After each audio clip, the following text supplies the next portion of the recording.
आकाशदीप मोहम्मद सिराज की घातक गेंदबाजी के सामने ढेर हुई इंग्लिश टीम इंडिया ने जीता मुकाबला, रचा इतिहास। नमस्कार दोस्तों, स्वागत है आपका एक बार फिर हमारे चैनल में। दोस्तों, भारत और इंग्लैंड के बीच खेले गए चौथे दिन के खेल में ही भारतीय गेंदबाजों ने इंग्लैंड के बल्लेबाजों के पर कच्छे उड़ा कर रख दिए। टीम इंडिया की तरफ से घातक गेंदबाजी हुई। पहले तूफानी बल्लेबाजी हुई शुभमन गिल की तरफ से, तो इसके बाद घातक गेंदबाजी ने पूरी तरीके से टीम इंडिया ने डोमिनेट करते हुए चौथे दिन ही मुकाबले को अपने नाम कर लिया। तो दोस्तों, हम आपको इस चौथे दिन के खेल का पूरा हाईलाइट तो इस वीडियो में बताएंगे, लेकिन उससे पहले आप भी टीम इंडिया की दमदार परफॉर्मेंस को देखकर खुश है तो इस वीडियो को एक लाइक जरूर कर दें। वीडियो का लाइक टारगेट हमने रखा है मात्र 100 लाइक। और साथ ही दोस्तों, आप भी चैनल पर नए हैं और अभी तक चैनल को सब्सक्राइब नहीं किया तो चैनल को सब्सक्राइब करके बेल आइकन जरूर दबा दें। साथ ही टीम इंडिया के इस परफॉर्मेंस को आप 100 में से कितने अंक देंगे कमेंट में जरूर बताएं। तो चलिए जानते हैं पूरा हाईलाइट। तो दोस्तों, आज दूसरे टेस्ट मुकाबले के चौथे दिन का खेल शुरू हुआ तो यहाँ पर टीम इंडिया ने 64 रनों से अपने स्कोर को आगे बढ़ाना शुरू किया। केएल राहुल के साथ करुण नायर क्रीज पर उतरे, लेकिन ब्रेडन कार्स की गेंद पर केएल राहुल के बल्ले से निकले एक बेहतरीन कवर ड्राइव के साथ ही आज के दिन की भी शानदार शुरुआत टीम इंडिया के लिए हो गई, क्योंकि एक टाइमिंग से भरा हुआ शॉट यहाँ पर देखने को मिला केएल राहुल के बल्ले से। इसके बाद दोस्तों, यहाँ पर केएल राहुल ने ही एक और शानदार शॉट ब्रेडन कार्स के ही सामने खेल दिया 15वें ओवर की चौथी गेंद पर और थर्ड स्लिप के ऊपर से गेंद को बाउंड्री लाइन के पार भेजा।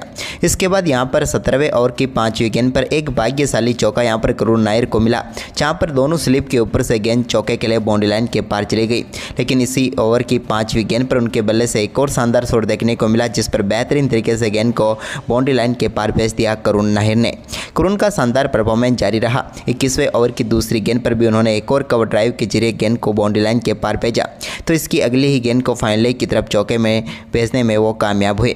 लेकिन इसके बाद दोस्तों, यहाँ पर बेहतरीन बल्लेबाजी कर रहे थे करुण नायर, लेकिन 21वें ओवर की आखिरी गेंद पर उनको पेविलियन भेजने में कामयाब हुए। यहाँ पर जेमी स्मिथ के हाथों के इस्तेमाल बैठे और ब्रेडन कार्स ने उनको पेविलियन भेज दिया और एक और पारी यहाँ पर करुण नायर की समाप्त हुई, जहाँ पर उन्होंने सेट हो चुके थे पूरी तरीके से, बड़ी पारी खेलने का मौका था, लेकिन आखिरकार 46 गेंदों का सामना करने के बाद 26 रन बनाकर वो पेविलियन लौटे।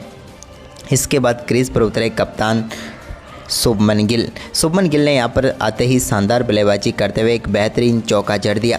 उन्होंने गेंद को सिर्फ रोका और गेंद चली गई बाउंड्री लाइन के पार और यहाँ पर शानदार चौका उन्हें मिल गया। इसके बाद दोस्तों, यहाँ पर केएल राहुल ने 28वें ओवर की चौथी गेंद पर एक शानदार शॉट खेला, जिस पर उन्होंने बेहतरीन चौका जड़ दिया। इसके बाद केएल राहुल अपने अर्धशतक के बिल्कुल करीब थे, लेकिन उन्होंने एक बेहतरीन शॉट खेला, जिस पर उन्हें मिले यहाँ पर 3 रन और इन 3 रनों के साथ ही केएल राहुल ने शानदार परफॉर्मेंस करते हुए अपना एक और शानदार व दमदार अर्धशतक यहां पर पूरा कर लिया। टीम इंडिया के लिए एक और महत्वपूर्ण पारी यहां पर केएल राहुल के बल्ले से देखने को मिली। इसके बाद दोस्तों, शुभमन गिल ने भी 28वें ओवर की 5वीं गेंद पर जोश टांग के एक और शानदार शॉट खेलते हुए गेंद को बाउंड्री लाइन के पार भेजा और कवर की तरफ शानदार चौका जड़ दिया। केएल राहुल और शुभमन गिल के बीच भी अब शानदार पार्टनरशिप चल रही थी, क्योंकि यहाँ पर यह पार्टनरशिप में कई शानदार चौके जड़ रहे थे, जिसमें 29वें ओवर की पहली गेंद पर बेन स्टोक्स की गेंद पर भी एक शानदार चौका यहाँ पर केएल राहुल के बल्ले से देखने को मिला एज के जरिए। लेकिन यहाँ पर इसके बाद 30वें ओवर की पहली गेंद पर जोश टांग ने शानदार गेंदबाजी करते हुए यहाँ पर केएल राहुल को बोल्ड किया और एक और सफलता यहाँ पर इंग्लैंड की टीम को दिला दी। यहाँ पर केएल राहुल शानदार बल्लेबाजी कर रहे थे, लेकिन ये बेहतरीन गेंद उनका विकेट लेकर गई।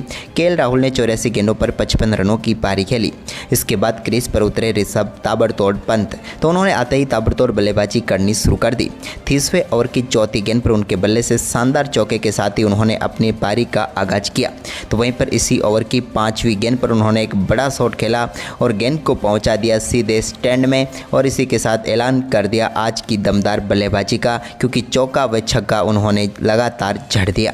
इसके बाद 31वें ओवर की दूसरी गेंद पर भी बेन स्टोक्स की एक और गेंद को शानदार तरीके से चौके में तब्दील कर दिया कप्तान शुभमन गिल ने। लेकिन इसके बाद ऋषभ पंत की ये दमदार पारी जारी रही, जब 32वें ओवर की दूसरी गेंद पर भी उन्होंने जोश टांग की एक और गेंद को बाउंड्री लाइन के पार भेजा। बैकवर्ड पॉइंट के ऊपर से बेहतरीन शॉट के जरिए चौका जड़ने में वो कामयाब हुए। लेकिन इसी ओवर की 5वीं गेंद पर भी उनके उनके बल्ले से एक और दमदार शॉट देखने को मिला, जो कि पहले भी हम कई बार देख चुके हैं। बैकवर्ड स्क्वायर लेग के ऊपर से गेंद को स्टैंड में पहुंचा दिया यहाँ पर ऋषभ पंत ने, और एक और दमदार छक्का उनके बल्ले से देखने को मिला। इसके बाद चौकों का दौर आया। यहाँ पर शोएब बशीर गेंदबाजी करने आए तो 33वें ओवर की दूसरी गेंद पर एक और शानदार चौका मिड विकेट की तरफ जड़ने में कामयाब हुए ऋषभ पंत। यहाँ पर फील्डर गेंद तक ही नहीं पहुँच पाया और शानदार चौका उन्हें मिल गया। तो वहीं पर इसी ओवर की चौथी गेंद को भी एक बार फिर से बाउंड्री लाइन के पार भेजने में वो कामयाब हुए और बिहाइंड द स्क्वायर इस बार शानदार चौका उन्होंने जड़ दिया। एक ही ओवर में 2 चौके यहाँ पर जड़े ऋषभ पंत ने। वहीं पर इसके बाद एक बार फिर गेंदबाजी करने आए बशीर जब 37वें ओवर में, तो 37वें ओवर की दूसरी गेंद को बैकफुट से शानदार तरीके से ओवर मिड विकेट चौके में तब्दील कर दिया शानदार शॉट के जरिए पंत ने। वहीं पर इसके बाद पंत और गिल की ये शानदार साझेदारी चल रही थी, लेकिन तभी आज के दिन के पहले सेशन की समाप्ति हुई। ये सेशन भी टीम इंडिया ने अपने नाम किया, सिर्फ 2 ही विकेट गंवाए इस सेशन में, और अब तो लग रहा था कि भारतीय टीम इस मुकाबले को पूरी तरीके से अपनी पकड़ में जकड़ रही है। वहीं पर इसके बाद दोस्तों आज के दिन का दूसरा सेशन शुरू हुआ, तो यहाँ पर छक्के के साथ आगाज हुआ जब बेहतरीन बल्लेबाजी करते हुए बड़ा शॉट खेला और गेंद को स्टैंड में पहुँचाया शुभमन गिल ने, और स्क्वायर लेग के ऊपर से शानदार छक्का जड़ दिया। इसके बाद छक्के चौकों का ये दौर जारी रहा और एक और शानदार चौका यहाँ पर शुभमन गिल के बल्ले से देखने को मिला, जब उन्होंने टोंग की गेंद को बाउंड्री लाइन के पार भेज दिया और शानदार छक्का यहाँ पर जड़ दिया। चौके छक्कों की ये बारिश देखते ही देखते टीम इंडिया के स्कोर को तेजी से आगे बढ़ाती हुई नजर आई। वहीं पर शुभमन गिल भी अब आप धीरे धीरे अपने अर्धशतक की तरफ आगे बढ़ रहे थे। यहाँ पर उन्होंने एक और बड़ा शॉट खेला और गेंद को एक बार फिर से बाउंड्री लाइन के पार भेज दिया, और इस बार भी उनके बल्ले से बड़ा छक्का देखने को मिला। टॉप एज के जरिए गेंद बैकवर्ड स्क्वायर लेग के ऊपर से स्टैंड में पहुंच गई, और इसके बाद शानदार बल्लेबाजी करते हुए उन्होंने अपना शानदार अर्धशतक पूरा कर लिया। टीम इंडिया के लिए महत्वपूर्ण पारी यहाँ पर एक बार फिर से इन्होंने खेल डाली। इसके बाद दोस्तों यहाँ पर 44वें ओवर की तीसरी गेंद पर ऋषभ पंत ने भी जॉस टांग की गेंद पर लिए सिंगल के साथ ही दमदार बल्लेबाजी करते हुए अपना एक और अर्धशतक यहाँ पर पूरा कर लिया, और टीम इंडिया के लिए एक बार फिर से इन्होंने भी महत्वपूर्ण पारी खेल डाली। जब टीम को सबसे ज़्यादा जरूरत थी इनकी पारी की, तब इन्होंने ये शानदार पारी खेल कर दिखाई। वहीं पर इसके बाद 44वें ओवर की 5वीं गेंद पर भी एक और बड़ा शॉट यहां पर देखने को मिला ऋषभ पंत के बल्ले से, जब गेंद को एक बार फिर से उन्होंने स्टैंड में पहुंचाया और शानदार तरीके से लॉन्ग ऑन के ऊपर से शानदार छक्का उनके बल्ले से देखने को मिला। इसके बाद दोस्तों यहां पर शोएब बशीर गेंदबाजी करने आए तो उनकी गेंद को भी शानदार तरीके से स्वीप शॉट के जरिए स्क्वायर लेग की तरफ भी शानदार तरीके से चौके के लिए बाउंड्री लाइन के पार भेज दिया ऋषभ पंत ने। वहीं पर पंत गिरते पड़ते काफ़ी तेज़ी से रन बनाने शुरू कर चुके थे। एक गिरते गिरते भी चौका आखिरकार उनके बल्ले से देखने को मिल गया, जब बशीर की गेंद को उन्होंने बाउंड्री लाइन के पार भेज दिया।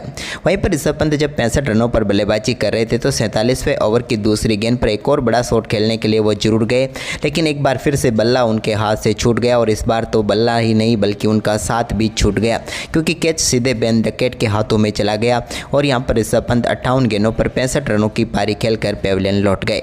लेकिन अब बारी थी शुभमन गिल की।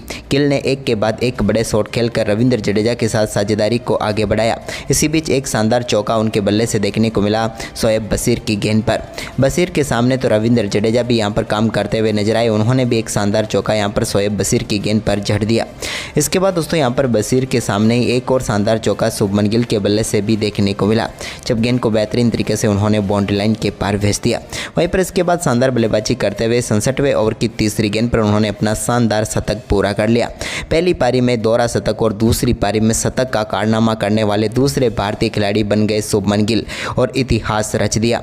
दुनिया में कुछ ही गिने चुने खिलाड़ी हैं जिन्होंने दोहरा शतक और शतक एक मुकाबले की दोनों पारियों में ऐसा कारनामा किया हो, वहां पर अपना नाम दर्ज करवाने में कामयाब हुए शुभमन गिल। वहीं पर इसके बाद दोस्तों यहाँ पर आज के दिन के दूसरे सेशन की समाप्ति हुई। ये सेशन भी भारतीय टीम के ही नाम गया, क्योंकि इस सेशन में टीम इंडिया ने 127 रन बनाए। इसके बाद आज के दिन का तीसरा व आखिरी सेशन शुरू हुआ, तो यहाँ पर 69वें ओवर की दूसरी गेंद पर रविंद्र जडेजा के बल्ले से लॉन्ग ऑन के ऊपर से शानदार छक्का देखने को मिला। तो वहीं पर इसके बाद 70वें ओवर की पहली गेंद पर भी क्रिस वॉक्स की गेंद को शुभमन गिल ने स्टैंड में पहुँचाया और एक और दमदार छक्का मिड ऑन के ऊपर से उनके बल्ले से भी देखने को मिला।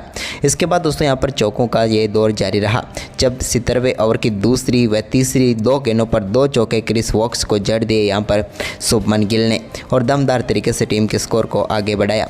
वहीं पर इसके बाद दोस्तों यहाँ पर शुभमन गिल ने शोएब बशीर की एक और गेंद को भी शानदार तरीके से चौके के लिए बाउंड्री लाइन के पार भेजे। वहीं पर देखते ही देखते रविंद्र जडेजा भी अपने अर्धशतक के करीब पहुंच गए और 76वें ओवर की दूसरी गेंद पर शानदार बल्लेबाजी करते हुए रविंद्र जडेजा ने भी अपना बैक टू बैक अर्धशतक पूरा कर लिया।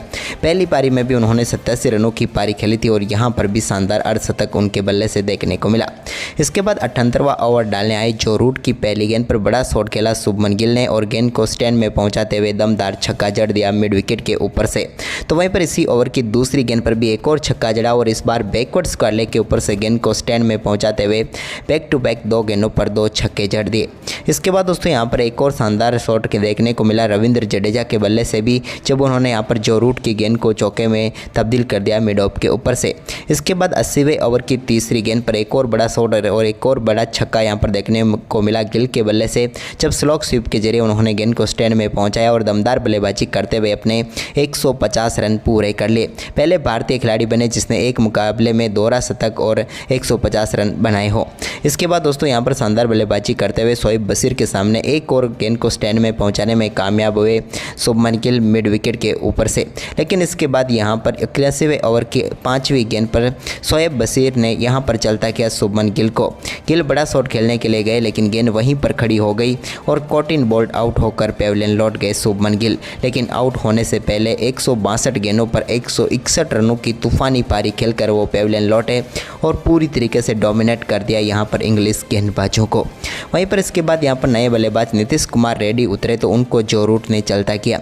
82वें ओवर की पहली गेंद पर वो भी बड़ा शॉट खेलने के लिए गए लेकिन गेंद बाउंड्री लाइनअप को पार नहीं कर पाई और सीधे पहुँच गई जैक क्रॉली के हाथ में और नीतीश कुमार रेड्डी 2 गेंदों पर 1 रन बनाकर पेविलियन लौटे।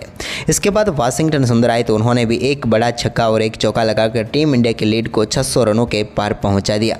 और इसके बाद दोस्तों भारतीय टीम ने अपनी पारी घोषित कर दी और भारतीय टीम ने 608 रनों का विशाल लक्ष्य यहां पर इंग्लैंड की टीम के सामने रखा। तो दोस्तों क्या लगता है इंग्लैंड इतने बड़े लक्ष्य को चेस कर सकती है? लेकिन दोस्तों टीम इंडिया के इस बड़े लक्ष्य का पीछा करने उतरी इंग्लैंड की टीम की शुरुआत बेहद ही खराब रही और भारतीय टीम को दूसरे ही ओवर में मोहम्मद सिराज ने सफलता दिला दी।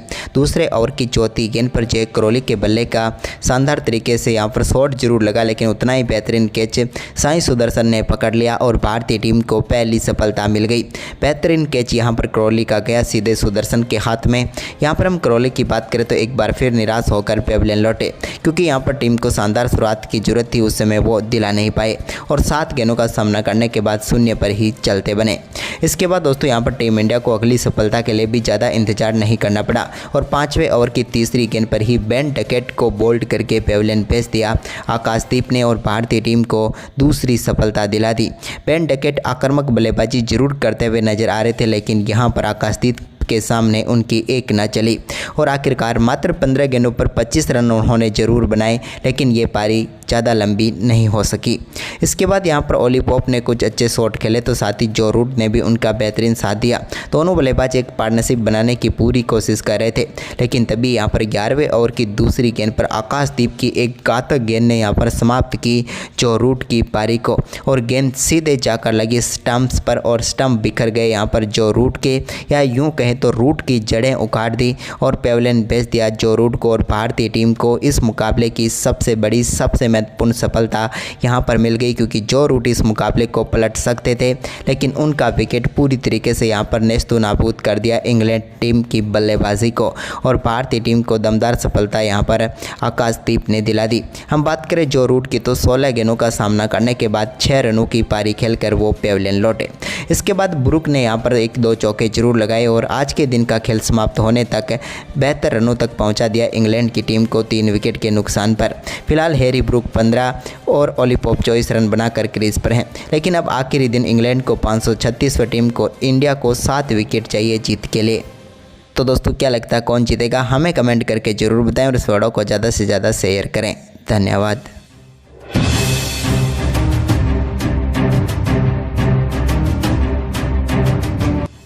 आकाशदीप मोहम्मद सिराज की घातक गेंदबाजी के सामने ढेर हुई इंग्लिश टीम इंडिया ने जीता मुकाबला, रचा इतिहास।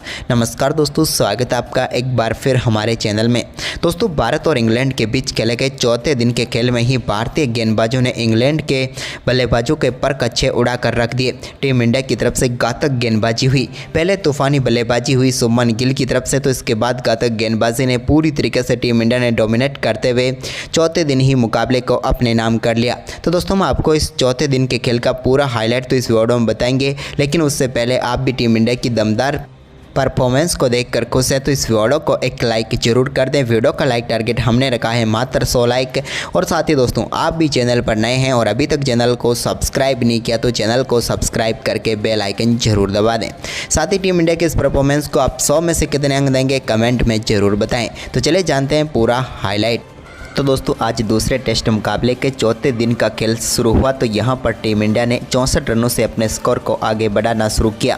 केएल राहुल के साथ करुण नायर क्रीज पर उतरे, लेकिन ब्रेडन कार्स की गेंद पर केएल राहुल के बल्ले से निकले एक बेहतरीन कवर ड्राइव के साथ ही आज के दिन की भी शानदार शुरुआत टीम इंडिया के लिए हो गई, क्योंकि एक टाइमिंग से भरा हुआ शॉट यहाँ पर देखने को मिला केएल राहुल के बल्ले से। इसके बाद दोस्तों, यहाँ पर केएल राहुल ने ही एक और शानदार शॉट ब्रेडन कार्स के ही सामने खेल दिया 15वें ओवर की चौथी गेंद पर और थर्ड स्लिप के ऊपर से गेंद को बाउंड्री लाइन के पार भेजा। इसके बाद यहां पर 17वें ओवर की 5वीं गेंद पर एक भाग्यशाली चौका यहां पर करुण नायर को मिला, जहां पर दोनों स्लिप के ऊपर से गेंद चौके के लिए बाउंड्री लाइन के पार चली गई।